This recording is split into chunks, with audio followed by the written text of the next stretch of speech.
na ramoro chumena mataka ko ni rawone ni biba mataka ke misa ropo ni ana di sambulu bidang na sero gori sana churi kino na moro chumai tuna sele ni sambula oyo Mr. Ben kelapa na magikira ni biba mataka moni chikira borombu kama na ono kene diwa ena bula FM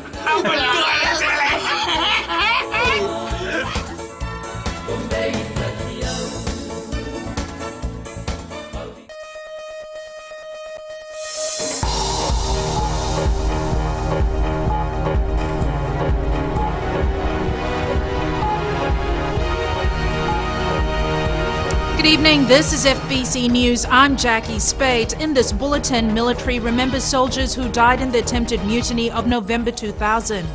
Investigations into bogus tenants at Langi Langi Housing Project, and Ashnil Sudhakar to take over as government whip.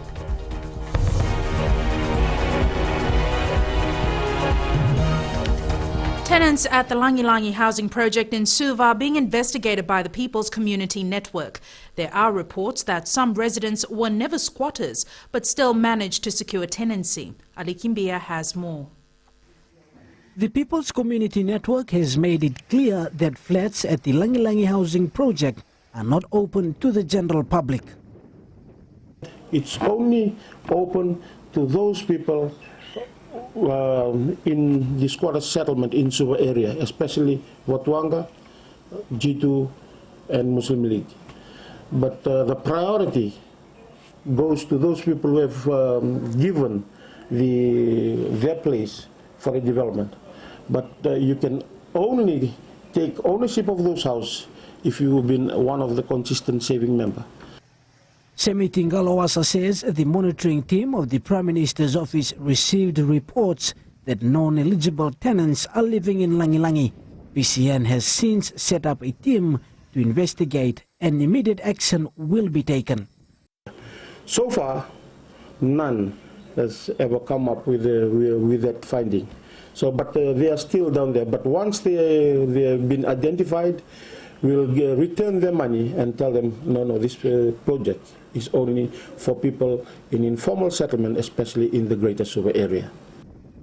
Ngalawasa confirms under the initial agreement with the government, PCN can only accommodate people with no formal homes and earn less than $16,000 per year. Some tenants are reported to have joined PCN despite having stable finances and proper housing. Ngalawasa says the investigations will shed more light on what transpired when tenancy began in 2013. The Langi Langi Housing Project was established by the People's Community Network to assist those who are in squatter settlements and are in need of a housing assistance. Ali Kimbia, FBC News. The Republic of the Fiji Military Forces this morning held a memorial service for loyalist soldiers who died in the attempted mutiny of November 2nd, 2000. Akusita Thale was at the service and files this report. We will remember them. We will remember them. A commemoration service for 3 military personnel was held at the Queen Elizabeth Barracks in Nambua at 5 a.m. Private Temo Velewai, Private Osia Rokosir Navosa and Private Simeone Rawai Lamba died while fighting off rebel soldiers from the Counter-Revolutionary Warfare Unit. This morning's service is in memory of those that paid the ultimate sacrifice during the attempted mutiny at the Queen Elizabeth Barracks 15 years ago. Every year since the year 2000, on November 2nd, we come together and remember our fallen comrades, our loyal soldiers, who fell as the result of greedy people, which unfortunately had chiefs and failed politicians who influenced the way things went on the morning of that fateful day on November 2nd, 2000. In attendance were Prime Minister and the then military commander Vorenge Bainimarama and current acting commander Commodore William Enopoto. It was a moving tribute. Family members laid wreaths on a monument made specifically for the 3 soldiers. Roliko was only 10 years old when she received a call that her father, Private Rokosir Navosa, had been shot. He was the sole breadwinner for the family. To many families around Fiji, as we are remembering our loved ones, our dear father, brothers, and maybe grandfathers who passed away at this very date. We know that they gave their life for this country to serve, but unfortunately they left. The service also commemorated the lives of a military officer and a policeman who was shot outside a farmhouse on Giolevo Road in Itasiri in an ambush led by rebels in 2000. Constable Filippo Seavula, police officer shot while on patrol during the riot of May 19th, was also amongst those remembered. Ako si Tatali, FBC News. Akosita is standing by live in the Suva Central Business District. Ako, this morning's ceremony also serves as a reminder of other events of 2000. Jackie, the attempted mutiny wasn't the only turmoil Fiji suffered. On the morning of May 19th, as rebel soldiers stormed the Parliament House in Veuto, hundreds of men descended on Suva City. There was rioting in the streets and looting was widespread as the city was overrun. Cumming Street, where I'm standing right now, wasn't spared. Almost every shop was targeted, looters making off with jewelry, clothing, shoes, anything they could get their hands on. Dark days of our history, which the RFMF says should never be forgotten. Jackie. Thanks for that update, Ako.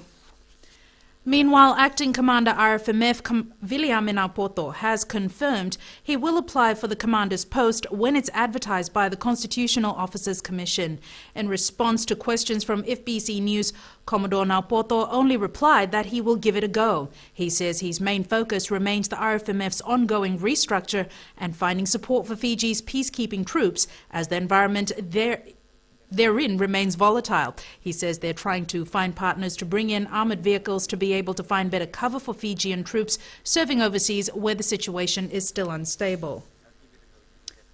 Commodore Naupoto remains acting commander after his term was extended by President Ratuepeli Nailatikau yesterday. A 44-year-old man charged with 3 counts of rape and 1 count of pornographic activity appeared in the Lautoka High Court today. Felipe Tuisawao Kepa is alleged to have raped a child on different occasions between 2013 and 2015. Kepa also allegedly participated in recording of pornographic activity directly and indirectly involving a juvenile. An interim domestic violence restraining order has been issued against Kepa, who remains in custody as he has failed to produce a surety as per his bail condition. Coming up, Fijians have high visa approval rates to enter the United States.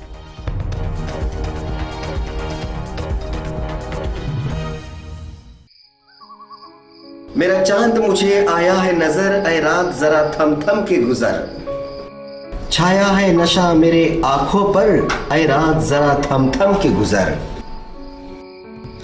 रह जाए ना प्यासा मेरा प्यार मेरे बाहों में भर दे मेरा यार ऐ रात जरा थम थम के गुजर ऐ रात जरा थम थम के गुजर।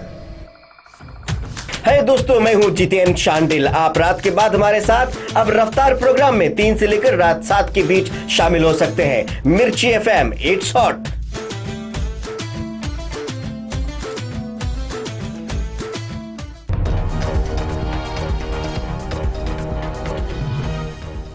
Fijians are eligible for a maximum validity tourism business visas to the United States, the most liberal access to the U.S. for foreigners. U.S. Ambassador to Fiji Judith Sefkin, while speaking on Fbctv's For the Record last night, confirmed that the vast majority of Fijians who apply for visas are in fact given approval to enter the U.S. Savara Tamboa has more. Fijians are eligible for a 10-year visa to the United States. U.S. Ambassador to Fiji, Judith Sefkin, says the government encourages Fijians to make use of this. We really want to encourage people from Fiji and the Pacific to visit the United States. You know, it's part of the very rich people-to-people ties that our two countries enjoy. And we want Fijians to have the opportunity to go experience the United States and to learn more about us, and for us to learn more about Fiji from the people that are visiting or living. Ambassador Sefkin says that there are various types of visas which carry their own requirements. She adds that visas in most categories are approved by the embassy in Suva, and there is a misconception that Fiji has a high rejection rate for applications to enter the U.S. Ambassador Saftkin does admit that fees are an issue not just for Fiji, but the region as well. That is a worldwide standard. It's the same fee applies throughout the world for visas. It is set by the U.S. government, and it's because we actually, our visa personnel and operations are funded through the fees that we collect. The U.S. government has bumped up bilateral cooperation with the Fiji government since the 2014 election. Sabera Tambua, FBC News. Public consultations on the income tax bill have wrapped up with more than 40 submissions received by the Parliament Secretariat. Reforms under the bill will include mining taxes, capital gain taxes and fringe benefit taxes for the first time. Maggie Boyle tells us more.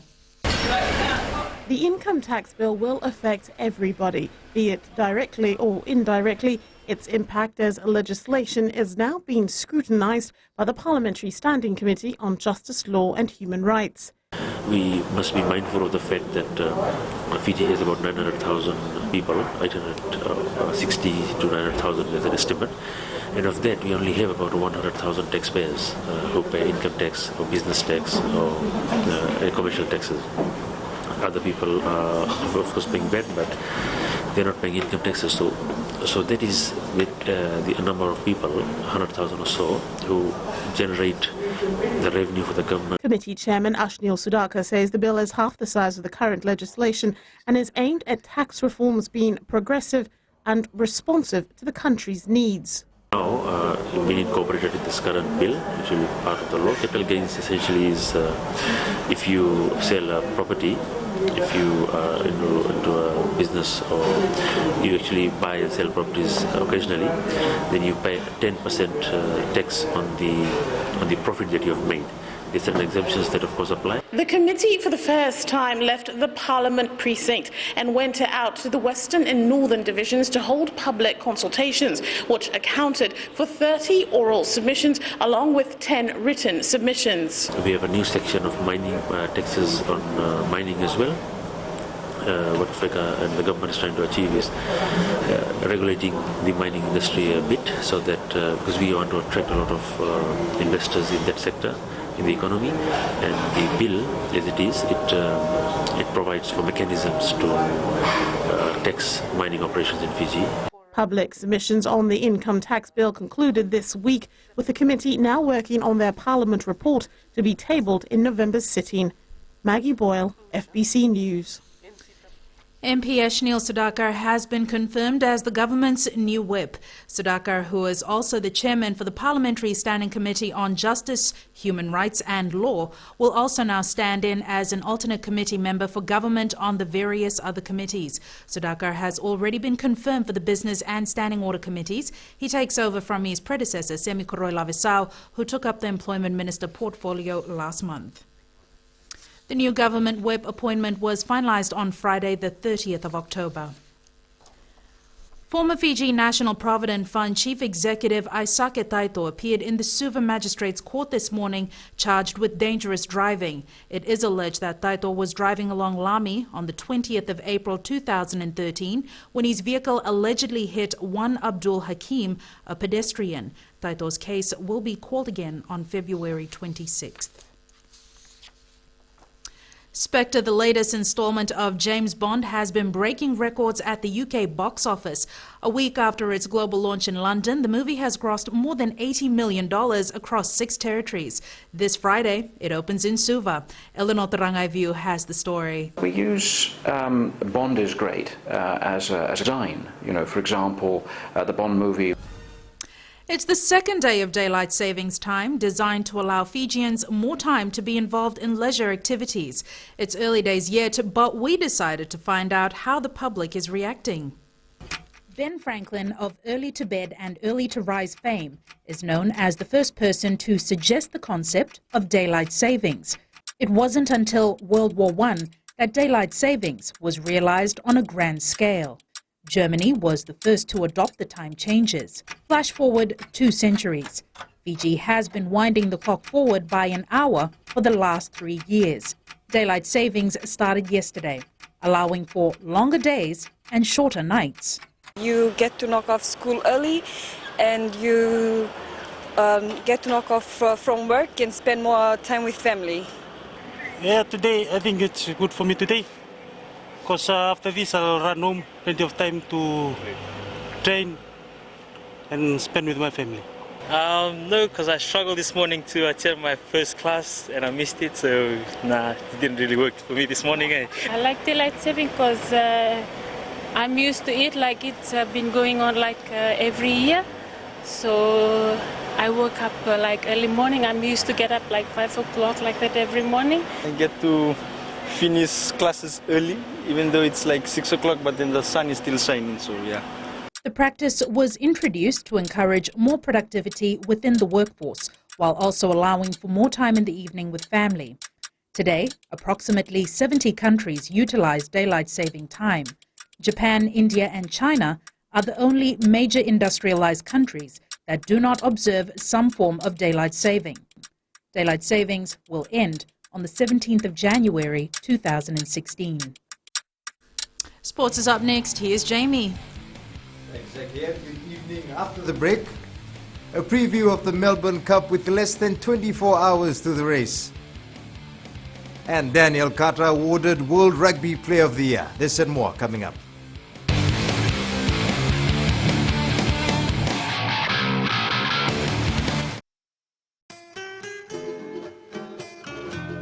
Imbula bina na turanga na marama na turbugi na ngone lewa. Imbula bina rangone.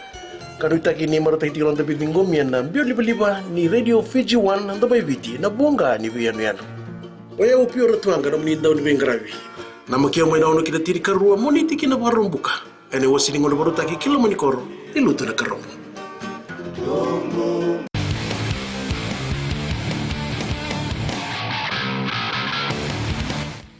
The race that stops a nation was first run 154 years ago and is now the most popular horse race in the world.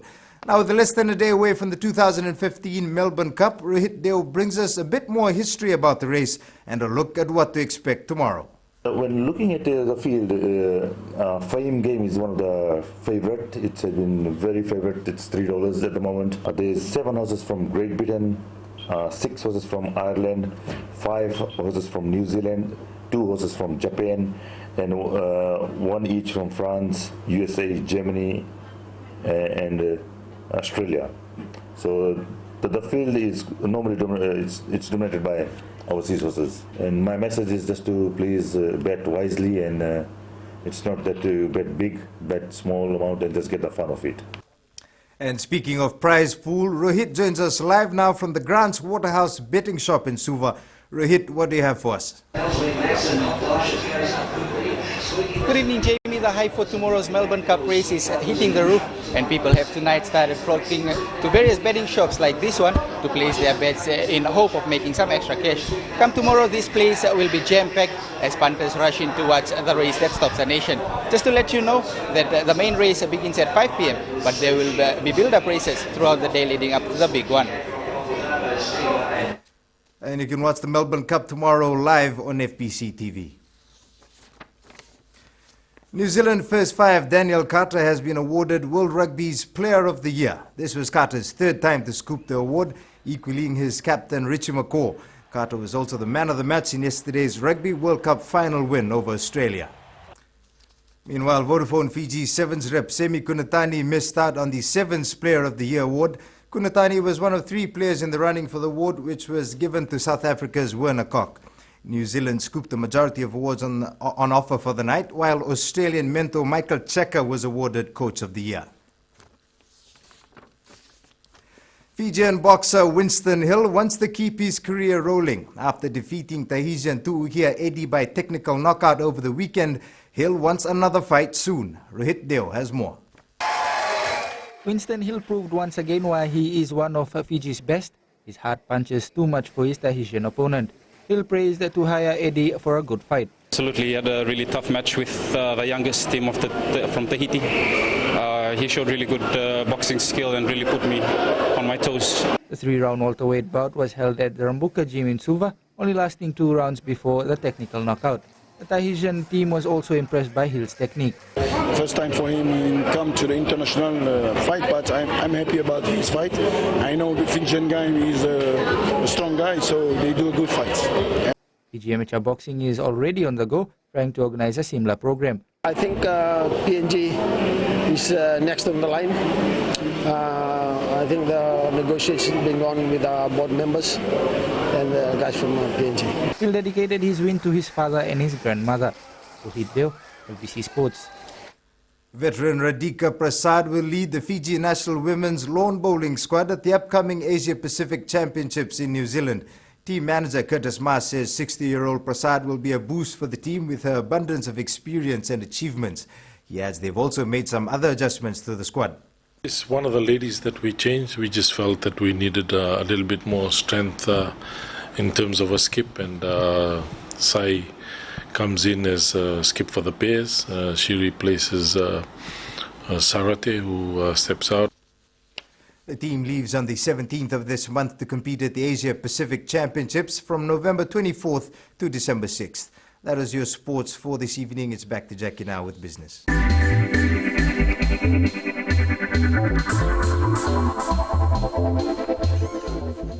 The 2016 national budget will be announced in 4 days, and the public is expecting the cost of living to be an area of focus for the government next year. FBC News spoke to a number of people in the capital city, and most of them shared the same views: the need to tackle the high cost of living. Price of food to go down. I've been buying a lot of things on the shelf about 3 months ago. It's gone up. The prices have jumped up. Because the cost of living is very high, no? Expectation is on food prices. They could chop it a little. Government should put in more on education and welfare. The 2016 national budget will be announced on Friday this week. Rehabilitation work on the rougher sections of the Queen's Highway continues. Contractors Fulton Hogan Highway is now concentrating on 1.8 kilometres of road in the Wainandoi area outside Navua. Design manager Katie Cole says the section has been in poor condition for some time, and after preliminary work, crew are on site rebuilding the pavement before a new seal is put up. Work is expected to be complete within 2 weeks.